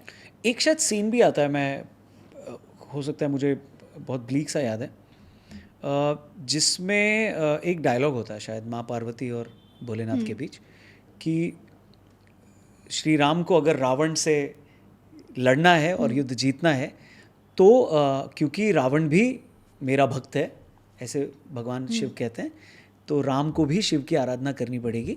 एक ऐसा संदर्भ आता है, मुझे शायद हल्का सा याद है. वाल्मीकि रामायण में नहीं है. नहीं है, ठीक है, क्योंकि बहुत सारी ऐसी जो बातें हैं ना, आराधना वाली, ये सब ये वाल्मीकि रामायण में नहीं है. ठीक है, Valmiki Ramayana in that sense is very practical. ठीक है. पूर्ववृत्तम कथायुक्तम, जो ठीक है. पहले हुआ है, जो कथा रूप से बताया गया है, जिससे हम अपने जीवन के निर्णय लेना सीखें. बट हम लोग उसको छोड़ के उसके फैक्ट्स पे बात करने लगते हैं कि ये हुआ था या नहीं. हम कौन सही कौन गलत तो चलो फिर भी पता होना चाहिए, ठीक है. पर हम उसमें नैरेटिव्स ढूंढने लगते हैं. हम जो बुरे हैं उनको ग्लोरीफाई, और हम सबको ना ये बात बहुत आसानी से दिमाग में बैठ जाती है कि अरे वो इतना भी बुरा नहीं था. ठीक है, क्योंकि हम सबको हमारे अंदर भी कुछ कुछ बुराइयां, ये तो पता ही होता है ना. तो it is a way to justify our own selves कि हम भी इतने बुरे तो नहीं हैं, हमें भी कुछ तो अच्छा ही है. एंड हर चीज़ में जस्टिफिकेशन मिलता है. जैसे मैंने कहा कि रावण के लिए क्या क्या कहानी आ गई कि वो तो इतना बुरा इसलिए हुआ क्योंकि वो चाहता था कि भगवान आके मारे, उसका तो उद्धार हो गया. तो फिर आप क्या सीख रहे हो कि आप भी इतने बुरे बनो, अगर बुरा बनना है तो इतने बुरे बनो, तो आपका भी उद्धार भगवान करेंगे. Is that what you want to teach? तो फिर हम क्या धर्म सिखाते हैं? कुछ भी नहीं है. फिर तो अर्थ का ही अनर्थ हो गया पूरा. विभीषण का कैरेक्टर कैसा था? घर का भेदी, वो उसको टैग बाद में मिला, वो तो खैर मॉडर्न एरा में मिला उसको. करेक्ट. सी, वही हुआ है. करंट कॉन्टेक्स्ट में हमारे जो वैल्यू सिस्टम्स है ना, वो पूरी तरीके से मडल अप हो गए. जो क्लैरिटी ऑफ धर्म जो महाभारत और रामायण में है कि धर्म क्या है, ये क्लैरिटी ही मडल अप हो गई है. वैल्यू सिस्टम्स क्या होने चाहिए, वही पूरी तरीके से उसका भेल बन गया है. तो श्री राम ने धर्म को डिफाइन किया है? श्री राम ने किया है, श्री कृष्ण ने भी किया है. पर उसके पहले मैं आपको विभीषण का बताती हूँ. जी. विभीषण ने जब तो पहली बात तो वाल्मीकि रामायण में घर का भेदी लंका ढाए वाला कुछ है ही नहीं. वाल्मीकि रामायण में विभीषण इज कंसिडर्ड धार्मिक. जब ये तीनों भाई ब्रह्मा जी की आराधना कर रहे हैं और तीनों को जब वरदान मांगने का अवसर मिलता है, तब रावण तो कह देता है कि मुझे अमरत्व चाहिए. ठीक है, और फिर जो भी उनके बीच होता है, उस समय भी विभीषण कहता है कि कोई भी आपदा क्यों ना आए, परम आपद गतस्य अपि धर्मे में मतिर्भव. कैसी भी आपदा क्यों ना आए, मेरी जो बुद्धि है वो हमेशा धर्म संगत ही हो. और उसकी वही बुद्धि उसे श्री राम की ओर लेके आती है. तो घर का भेदी लंका ढाए वाली बात नहीं है. बात तो ये है कि जो अधर्मी है उसका नाश तो करना ही चाहिए. That comes before everything else, specially when somebody is a leader. You have to set the right precedents in the society. Loyalty matters, no doubt, right? But loyalty to whom and at what cost? क्योंकि कुंभकर्ण का character ऐसा दिखाया था रामानंद सागर जी की रामायण में कि मेरा भाई है, गलत भी होगा तो मैं उसका साथ दूंगा. करेक्ट. बट विभीषण ने बोला कि नहीं, गलत का साथ मैं नहीं दूंगा, भले भाई है तो मैं छोड़ दूं. करेक्ट. तो ये सही दिखाया है? हाँ, ये सही है. ठीक है. कुंभकर्ण भी पहले तो अपोज ही करता है रावण को. वो बोलता है कि तुमने जो किया वो सही नहीं है. एक्चुअली रावण को कुछ उसके चाटुकार मंत्री छोड़ दो, उसका बेटा छोड़ दो, तो उसके वाइफ ने, उसके नाना जी ने, उसकी माँ ने, सबने उसे समझाने का प्रयत्न किया कि जो तुम कर रहे हो वो गलत है, फिर भी उसने ऐसा किया। तो जो उसका जो लस्ट वाला एलिमेंट था वो एंड तक वो लस्ट वाला एलिमेंट इंटैक्ट था या बाद में वो ईगो बन गया? Exactly, okay. लस्ट फिर ईगो बन गया। पहले तो उसे लग रहा था अरे आएगा ही कैसे यहाँ, हाँ। ठीक है, अब आ गया। उसके बाद भी उसे, कई बार क्या होता है ना कि आपका ईगो इतना हावी हो जाता है आपकी Correct. बुद्धि पर कि आपको दिख रहा है, आपके सामने है, पर आप देखना ही नहीं चाहते। Right. आप इतने अंधे हो गए हो कि आप आँख खोलना ही नहीं चाहते हो, जो आपके सामने उसे नहीं देखना चाहते। Right. जो नहीं देख पाए वो तो एक चीज़ है, पर जो देखते हुए भी अनदेखा कर दे, उससे ज़्यादा अंधा कौन हो सकता है? तो वही बात वो दोनों एपिक्स में आपको देखने मिलती है। उसमें एक्चुअल में धृतराष्ट्र अंधा था, यहाँ पे रावण अंधा था। पर उसमें दुर्योधन क्या है ना, दुर्योधन को भी सलाह तो अच्छी दी है यार सबने, दुर्योधन के पास भी कोई कमी नहीं थी, फिर भी उसने अपने पूरे कुल का नाश कर दिया। करेक्ट। सो नेक्स्ट एपिसोड में हम लोग महाभारत पे बात करेंगे बट उससे पहले ये एपिसोड एंड हो, मेरा 2 पॉइंटेड क्वेश्चन है। पहला हनुमान जी से रिलेटेड, हनुमान जी को वाल्मीकि रामायण में कैसा बताया गया है? वाल्मीकि रामायण में हनुमान जी को बुद्धिमताम वरिष्ठम ये कहा गया है कि जो बुद्धिमान लोग हैं उसमें भी सर्वश्रेष्ठ मतलब हनुमान जी। और हनुमान जी के जितने भी एडवेंचर्स इफ आई में, वो सारे ही ऐसे हैं विच आर एक्सट्रीमली बुद्धिमानी वाले करे हुए काम। हनुमान जी सुग्रीव के बहुत ही लॉयल मिनिस्टर हैं, वो श्री राम के प्रति भी लॉयल हैं, पर जनरली हम जिस रूप में उनको देखते हैं वो भक्त वाला रूप वो है। छाती उन्होंने फाड़ी थी? Not in Valmiki Ramayana. Okay. Valmiki Ramayana में वो छाती फाड़ने वाला भाग नहीं है। ओके। श्री राम को वो कमिटेड है, पर वो सुग्रीव को भी कमिटेड है क्योंकि वो उनकी क्वालिटी ऐसी है। 100 योजन समुद्र लांघना ये है? ये है। ठीक है। उनके लिए वाल्मीकि जी हमें कहते हैं कि हनुमान जी के 4 ऐसे गुण हैं जिसके कारण वो कोई भी कार्य करे ना उसमें वो सफल होते हैं। ठीक है। ये 4 कौन से गुण हैं? धृति, दृष्टि, मति और दाक्ष्य। दृष्टि, विजन, हम जो कहते हैं ना लॉन्ग टर्म विजन, जो हम लीडरशिप में बात करते हैं कि भाई कब क्या करना चाहिए, आगे क्या हो सकता है, 2 कदम आगे का सोचना, वो दृष्टि उनमें है। मति, इंटेलिजेंस, बुद्धि, वो उनमें है। धृति, धृति मतलब धैर्य और शौर्य, patience and courage and resolve, कि आपने कोई बात ठानी है तो कुछ भी हो जाए आप उस पर अटल हो, और आप में वो शौर्य है कि कितनी भी कठिनाइयाँ क्यों ना आए आप उसे सुलझा कर रहोगे, वो धृति। अच्छा, अब विजन और बुद्धि तो बहुतों में होती है, पर कई बार वो सिर्फ हम पेपर पे ड्रॉ करने तक रह जाते हैं, एक्चुअल लाइफ में इम्प्लीमेंट नहीं कर पाते। Correct. तो अगर किसी को सक्सेसफुल होना है तो वो इम्प्लीमेंट भी तो करते हैं आना चाहिए। उनमें वो स्किल भी है जिसे कहते हैं दाक्ष्य, कि सोचते भी हैं बड़ा और उसे एक्शन में भी ला पाते हैं। प्लान भी करते हैं, एग्जीक्यूट भी करते हैं। ठीक है। एग्जैक्टली। और जिसमें ये 4 गुण हैं वो तो वैसे ही कोई भी कार्य में सफल ही होगा। मतलब लीडरशिप का कितना बेस्ट एग्जाम्पल है हनुमान जी, जबकि हैं सेवक बट लीडरशिप क्वालिटी कितनी ज़बरदस्त है। इसलिए तो एस जयशंकर जी ने कहा है, आपको याद है हमारे फॉरेन मिनिस्टर ने, कि one of the best ambassadors, how should an ambassador be, वो हनुमान जी से सीखने वाली बात है। वाह। और इससे पहले कि हम लोग नेक्स्ट एपिसोड पे जाएं, महाभारत पे बात करें, रामायण में कौन से ऐसे पात्र थे या लोग थे जो आज भी जीवित हैं? Let me put it this way, जिनके देह त्याग के विषय में नहीं कहा गया, वो सब नहीं, मैं ये कह रही हूँ कि जो मेन कैरेक्टर्स जिनके देह त्याग के विषय में नहीं कहा गया उनकी मैं बात करती हूँ, जिसमें अच्छा। हनुमान जी आते हैं और विभीषण आते हैं। ओके। ठीक है, इनके मृत्यु के बारे में हमें नहीं बताया गया, पर इन्हें अमरत्व था, ये मर नहीं सकते, ऐसा भी है वर्णन? ऐसा डायरेक्टली नहीं कहा है। सीता माँ ने वरदान दिया था हनुमान जी को, ऐसा वाल्मीकि रामायण में नहीं है। ओके। ठीक है, पर जिस समय श्री राम को ऐसे लग रहा है कि अब मेरा समय हो गया, अब आई हैव लिव्ड, जो भी करना था पृथ्वी पर वो हो गया, तो वो निर्णय लेते हैं देह त्याग करने का।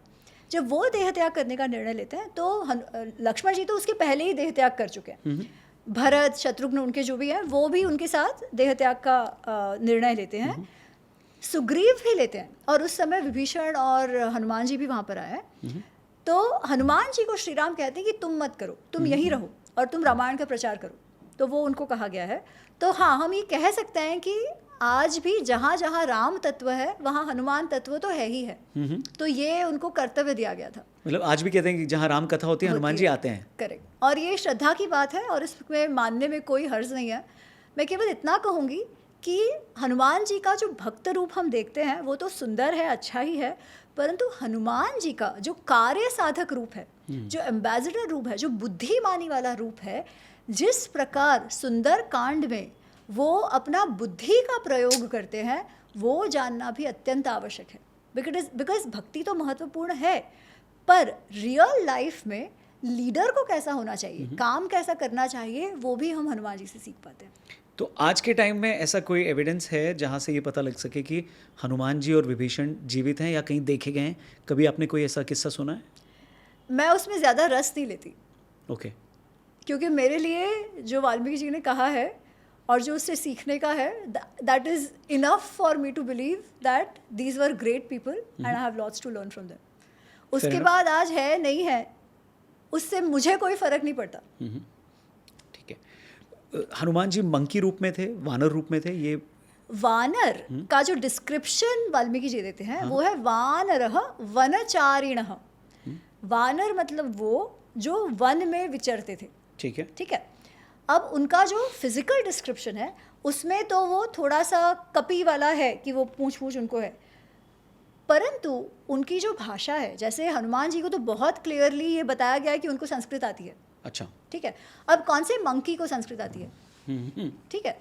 हनुमान जी को संस्कृत भी आती है। हनुमान जी की वाणी जब हनुमान जी और श्री राम की जब पहली मुलाकात होती है पंपा सरोवर के पास, तब वो जानते नहीं है एक दूसरे को। हनुमान जी नहीं जानते कि श्री राम कौन है, श्री राम नहीं जानते कि हनुमान कौन है, वाल्मीकि रामायण के अनुसार। ठीक है। वाल्मीकि जी जो हमें कह रहे हैं उस अनुसार वो दोनों जानते नहीं है कौन कौन है। हनुमान जी ये परीक्षा देखने आए होते हैं कि इनको कहीं वाली ने तो नहीं भेजा है। ठीक है। तो वो आकर जब वार्तालाप करना शुरू करते हैं लक्ष्मण जी और श्री राम से, तो श्री राम उनकी वाणी से, उनके शब्दों से इतने इम्प्रेस हो जाते हैं कि वो लक्ष्मण को कहते हैं कि अरे तुम इसकी वाणी तो देखो, जो तीनों वेद का जिसने अध्ययन ना किया हो वो ऐसी वाणी बोल ही नहीं सकता। अब ये तो मनुष्य ही हो सकता है ना। इसका व्याकरण कितना करेक्ट है, करेक्ट। वो ग्रामर की बात कर रहे हैं। राइट। इसकी बॉडी लैंग्वेज देखो, इसका टोन देखो, जो शब्द का ये प्रयोग कर रहा है वो देखो। मतलब he is talking about somebody who is very learned, जिसको संस्कृत भी आती है, जिसको व्याकरण भी आता है। अब ये या तो आप कहोगे उस समय मंकी सारे ऐसे थे, that is one thing. The way I see it, depending on Valmiki ji ने जो कहा है वानरः वनचारिणः, उससे मैं ये देखती हूँ कि ये वन की एक ट्राइब रही होगी उस समय। और आज भी आप अमेजोन वगैरह में देखोगे तो जो वहाँ के जो ट्राइबल्स होते हैं ना, दे dress up in a way कि वो कैमोफ्लाज हो जाए। राइट। वो हॉर्न्स पहनेंगे, बड़े कानों में कुछ करा होगा, वो एनिमल बोन्स कुछ पहना होगा। तो मे बी उनका जो वेशभूषा उनकी थी वो थोड़ी बहुत कपी को रिसेंबल करती होगी, परंतु वो वानर मतलब आज जो हम मंकी सोचते हैं वैसे तो वो 100% नहीं थे। क्योंकि किष्किंधा का जो डिस्क्रिप्शन आता है, Kishkindha is like a proper city यार, बिल्डिंग्स डेवलप हुए और वैसे सब। जिस प्रकार वहाँ के जो लेडीज़ हैं उनका जो डिस्क्रिप्शन आता है वो सारी भी कैसे है, मस्त, दे हैव ड्रेस्ड अप, अलंकार है, ये है वो है। तो ये आपको कोई आज के मंकी जैसा डिस्क्रिप्शन तो नहीं है, नहीं मिलेगा। तो in my mind these were tribes, human tribes. Adipurush film देखी थी आपने? नहीं। मतलब क्रिटिसाइज करने के बाद नहीं देखी, आपने डिसाइड किया देखना ही नहीं है? मतलब वो मेरा ऐसा कोई मन बनाया नहीं था मैंने नहीं देखने का, पर जब इतना सारा क्रिटिसिज्म हुआ तो बिट्स एंड पीसेस में देखा and then I am like जाने दो। तो क्या ऑब्जेक्शन था आपका? आई मीन यार मेरा तो कोई ऑब्जेक्शन, देखो ऑब्जेक्शन का ऐसे हो जाता है कि मतलब उसमें बोला गया था कि क्रिएटिव लिबर्टी थोड़ी ली है, डायलॉग्स में भी लिया है। और मुझे ना उसका जो कुछ क्रिटिसिज्म हुआ था ना, वो भी बहुत फनी लगा था। जैसे? ठीक है, मूवी तो जो जैसी बनी होगी, जो भाषा का प्रयोग किया होगा वो तो एक तरफ है, पर जिन लोगों ने उसे क्रिटिसाइज किया है ना, काफ़ी सारे लोगों ने, मुझे लगता है उन्होंने भी गलत कारण के लिए उसे क्रिटिसाइज किया है। लोग क्या कहते हैं, अरे रावण को कितना ज़्यादा क्रूर दिखा दिया था। अरे रावण क्रूर था, ठीक है, पर लोग क्या कहते हैं, वो तो शिव भक्त था।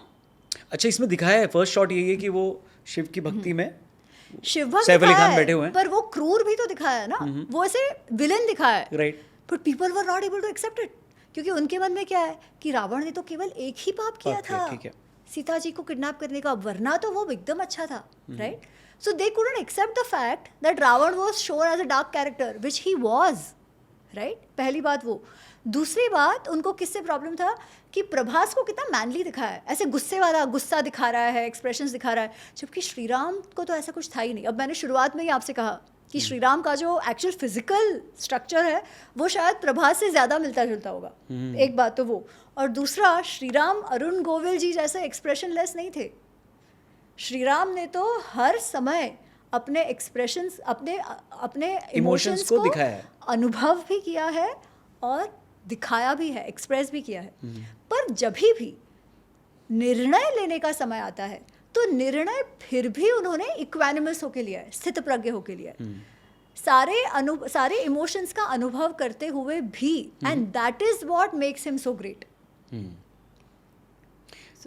तो फिल्म आपने नहीं देखी? और नहीं, मैंने जो कुछ क्रिटिसिज्म सुना उसका मैंने आपको बताया। जो एक मुझे वैलिड क्रिटिसिज्म लगी कि उन्होंने बहुत छिछोरे डायलॉग्स हनुमान जी से बुलवाए हैं, जो 2-3 क्लिप्स मैंने देखा, that probably was may be taking too much liberty for somebody जिसे हम इष्ट मानते हैं, राइट? बट बाकी मैंने फिल्म और देखी नहीं है, तो और किसी बात पे मुझे नहीं मालूम। एक और फिल्म आ रही है रामायण पे, हाँ, आपने उसके बारे में कुछ पढ़ा है, समझा है, मतलब देखा है कुछ? वही उसका तो केवल ट्रेलर आया है ना। हाँ, मतलब वो कैसे बनाया जा रहा है, इसके ऊपर कुछ स्टडी किया है आपने या? नहीं, वो मैंने स्टडी नहीं किया है, बट एज आई सेड कि श्रीराम चॉकलेटी नहीं थे। अच्छा, रणबीर कपूर श्रीराम ही के रूप लुक्स चॉकलेटी, but let's see how he looks overall movie में, है ना? क्या उसे वेल बिल्ट मसल वाला वगैरह दिखाते हैं कि नहीं, let's see. So we'll see how that turns out. But एक चीज़ जो उसमें है ना, वो लोग एक रिवेंज शब्द की बात करते हैं। रिवेंज कब होता है? रिवेंज तब होता है जब आपने ईगो पे लेके कोई चीज़ की हो, कि आपके साथ किसी ने बुरा किया, आप उसके साथ बुरा कर रहे हो, आपको जो लग रहा है बुरा किया, बुरा किया। ये रिवेंज की बात नहीं थी, ये धर्म अधर्म की बात थी जी, जहाँ one side was wrong, the other side ये उसका कर्तव्य था कि ऐसे अपराधी को दंडित करे। तो I think the use of word revenge which they use in the trailer, I think that is very misplaced. So आपको लगता है आपको रीच आउट करना चाहिए मेकर्स को कि अगर आप बना रहे हो तो ये पॉइंट्स का तो ध्यान रखना? इसमें कैसा है ना रौनक, हमारे में हमेशा फ्रीडम ऑफ एक्सप्रेशन लिया गया है। अब कितनी सारी बात हमने इस पूरे पॉडकास्ट में कही जो मैं कह रही थी ये वाल्मीकि रामायण में नहीं है, ये वाल्मीकि रामायण में नहीं है। तो where do you draw the line? What is acceptable and what is not is the question. क्योंकि अगर हम ये करने लगे, ठीक है, अगर हम कहें कि एग्जैक्टली जैसा था वैसे दिखाओ, तो बहुत सारे जो आज के हमारे भक्ति ग्रंथ है वो भी मैच नहीं करेंगे, ठीक है। तो फिर आप क्या करो? देन यू से कि जो मुझे कन्वीनियंट है, जो मुझे ठीक लगता है वो दिखाओ, जो मुझे ठीक नहीं लगता वो ना दिखाओ। तो that becomes a little tricky, है ना? पर मेरा जो मेकर्स हैं, फिर जो फिक्शन लिखते हैं उनसे भी, बिकॉज आजकल देखो there is a whole genre जो अल्टरनेटिव रीडिंग करता है, जो कहता है राम रावण युद्ध जो है वो कोई धर्म अधर्म वाला युद्ध नहीं है, वो आर्यन द्रविडियन युद्ध है, राइट? और रावण को तो बुरा इसलिए बनाया गया है क्योंकि उसे मार दिया गया। राम जीत गए इसलिए वो अच्छे हैं, और रावण क्योंकि द्रविडियन था इसलिए उसे मार दिया गया। धर्म अधर्म की बात नहीं है। अब ऐसा भी लोग कहते हैं, राइट? तो मेरा फिक्शन राइटर्स से इतना निवेदन है कि भाई जिससे आप पैसा कमाने का प्रयत्न कर रहे हो ना, be at least honest to that text, at least in terms of maintaining the integrity of the characters, right? ठीक है। अपने बहुत सारे जो भक्ति काव्य लिखे गए उसमें भले उन्होंने थोड़ा एम्बिलिशमेंट किया, थोड़ा मैजिकल एलिमेंट डाल दिया, फिर भी जो कोर इंटेग्रिटी कैरेक्टर्स की है जो वाल्मीकि जी ने कही है वो उन्होंने मेंटेन करी है। आज तो आप उसको पूरा उलट फेरी कर रहे हो जी, है ना? आप कह रहे हो कि ये अधर्म धर्म की बात ही नहीं है, आप जैसे भगवान मान रहे हो वो तो केवल वो युद्ध जीत गए इसलिए मान रहे हो, या वो आर्यन थे इसलिए मान रहे हो, या ये तो ब्राह्मणवाद है। पर वो तो एकदम बकवास है ना, बिकॉज वाल्मीकि रामायण में ही एटलीस्ट जो डायरेक्टली गलत है, वाल्मीकि रामायण में ही आर्य अनार्य शब्द का प्रयोग हुआ है। अनार्य किसे कहा गया है? जिसके एक्शंस ऐसे होते थे जो सिविलाइज या जेंटलमैनली नहीं होते थे। तो इनफैक्ट जब रावण और विभीषण का जब विवाद हो जाता है, जब विभीषण कह रहा है कि भाई तुम गलत कर रहे हो, तब रावण गुस्से में आके बोलता है तुम तो अनार्य हो, तुम मुझसे जलते हो। तो रावण विभीषण को अनार्य बोल रहा है, मतलब अपने आप को आर्य समझता है वो, राइट? तो जो लोग फिक्शन राइटर्स द्रविडियन और आर्यन थ्योरी ला रहे हैं वो फिर तो यहाँ पूरी पे तरीके से गलत है, गलत है। पूरी तरीके से गलत है। रावण तो अपने आप को अनार्य मानता ही नहीं था, रावण अपने आप को आर्य ही मानता था, राइट? तो आप बी ऑनेस्ट टू दैट। और जो ये मूवी मेकर्स हैं उनसे भी मैं उनसे निवेदन करती हूँ कि यार आप क्रिएटिव लिबर्टी ले रहे हैं, वो ले रहे हैं वो ठीक है, पर at least don't claim that you are being true to the original, right? Adipurush के साथ बेसिक इशू यही हुआ ना, मार्केटिंग वाला इशू हो गया, Right. क्योंकि दे केप्ट क्लेमिंग कि हम वाल्मीकि रामायण दिखा रहे हैं, वाल्मीकि रामायण दिखा रहे हैं। उसमें उन्होंने छेड़खानी करी। ऑफ कोर्स लोग जो एक्सपेक्ट कर रहे थे वो लोग वो रामानंद सागर जी वाला डिपिक्शन करेक्ट। एक्सपेक्ट कर रहे थे, तो वो सभी में मिसमैच हो गया। तो इसलिए पर होता क्या है कि हमने वाल्मीकि रामायण पढ़ना छोड़ दिया। आधे इश्यूज तो इसी के कारण हो रहा है ना। सो बेस्ट वे क्या है, अगर क्या एज है और क्या तरीका है कि जो वाल्मीकि रामायण है वो ज़्यादा से ज़्यादा लोगों तक पहुँचे और वो पढ़ें? तो मेरा तो कार्य ही यही है, मैं तो चाहती हूँ कि ज़्यादा से ज़्यादा लोग वाल्मीकि रामायण पढ़ें।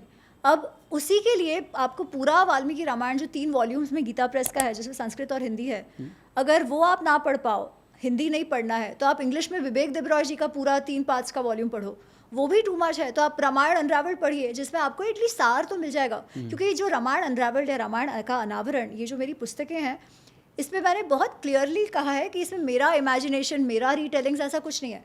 जो वाल्मीकि जी ने कहा है वो ही इसमें लिखा हुआ है, संदर्भ के साथ। तो पीछे सारा नोट्स दिया हुआ है Correct. कि कहाँ से क्या लिया है। And I can trust, I can assure you कि मुझे कितने सारे ऐसे मैसेजेस आते हैं कि मैम हमने रामायण का अनावरण पढ़ा, रामायण अनरावल पढ़ा, अब we are curious to read Valmiki Ramayana कैसा है, बिकॉज बहुत ही सुंदर है, तो हम पढ़ना चाहते हैं। मैं कहा ऑफकोर्स पढ़ो। तो एक तो जो मैं कर रही हूँ, दूसरा आप जैसे पॉडकास्टर्स हैं, उनको वाल्मीकि रामायण की कथा जो है वो लोगों तक पहुँचानी चाहिए, जो आप भी कर रहे हो। तो आई थिंक ऐसे ही धीरे धीरे वो चेतना बढ़ेगी। राम मंदिर जब बना तो क्या एक्सपीरियंस था आपका, कैसा था? अरे कृष्ण कृपा, राम कृपा रही कि मैं उस समय वहाँ पर थी जब वो मोदी जी वहाँ पर थे और राम मंदिर का जब उद्घाटन हुआ, स्थापना जो हुई, तो आई वॉज प्रेजेंट देयर। और मतलब कैन ओनली बी ग्रेटफुल, कृतज्ञता ही है कि जिसके लिए हमारे पूर्वजों ने इतना संघर्ष किया, उसे बनता हुआ हम देख पा रहे हैं, उसे मटीरियलाइज होता हुआ, रियलाइज होता हुआ हम देख पा रहे हैं। So can't be grateful enough, can't be grateful enough. Well, so Ramayan पे बहुत सारी ऐसी बातें हम लोगों को पता चली हैं जिस पे बहुत ज़्यादा रिएक्शन भी आएगा। सो प्लीज़ कमेंट बॉक्स खुला हुआ है, और नेक्स्ट पार्ट महाभारत का है तो उसको भी मिस मत करना। एंड अमी गणात्रा की बुक्स अगर आप पढ़ना चाहते हैं तो उसका लिंक डिस्क्रिप्शन में दिया है। नेक्स्ट पार्ट में मिलते हैं जो कि महाभारत स्पेशल होगा। Thank you for watching.